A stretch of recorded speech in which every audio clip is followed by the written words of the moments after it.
Rebellion in the wilderness.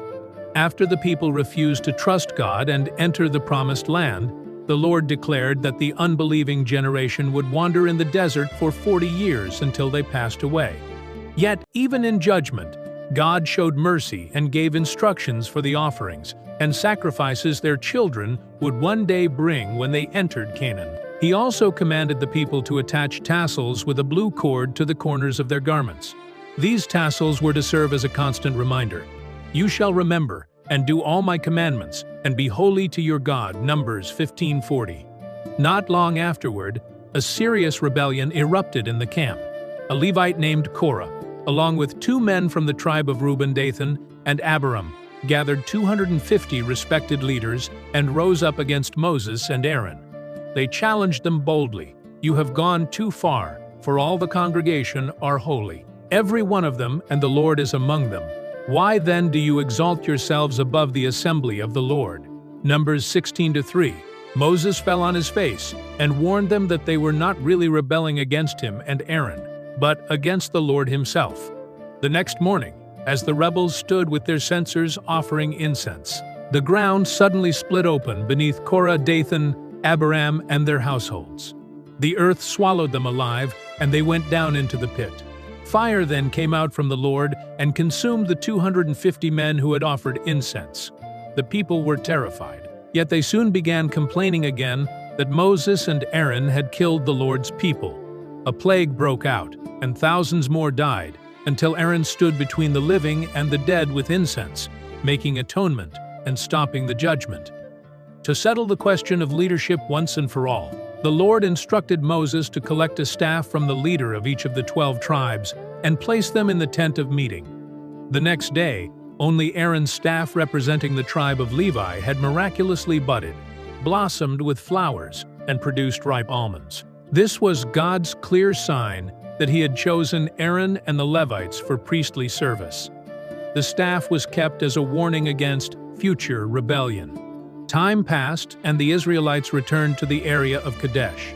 There was no water, and once again the people quarreled bitterly with Moses and Aaron, wishing they had died with their brothers. The Lord told Moses to speak to a rock so that water would flow for the community. But Moses, frustrated and angry, spoke harshly to the people and struck the rock twice with his staff. Water still poured out abundantly, yet the Lord said to Moses and Aaron, "Because you did not believe in me, to uphold me as holy in the eyes of the people of Israel. Therefore, you shall not bring this assembly into the land that I have given them." Numbers 20:12. Neither Moses nor Aaron would enter the promised land. Miriam died and was buried at Kadesh. Later, Aaron died on Mount Hor, and his son Eleazar took over as high priest.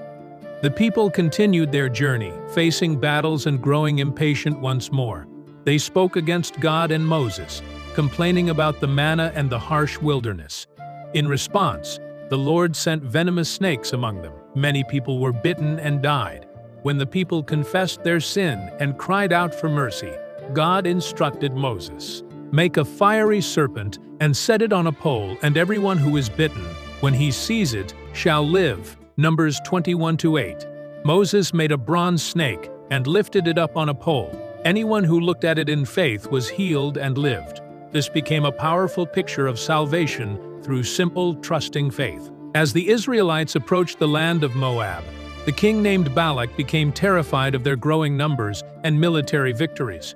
He hired a well-known prophet named Balaam from far away, offering him great riches to come and curse the Israelites, so that Balak could defeat them.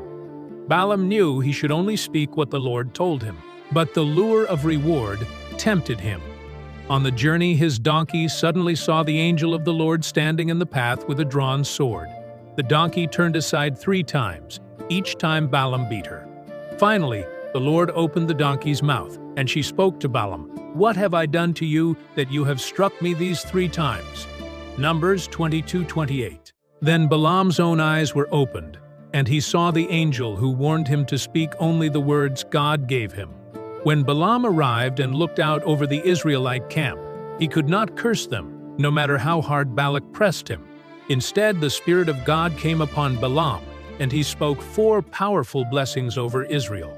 He declared that the people were blessed and numerous, that no one could curse what God had blessed, and that a star and a scepter would one day rise from Jacob, pointing far into the future to the coming king. Thank you for watching Positive Mindset. Stay positive, stay faithful, and peace be with you. God bless you and your family.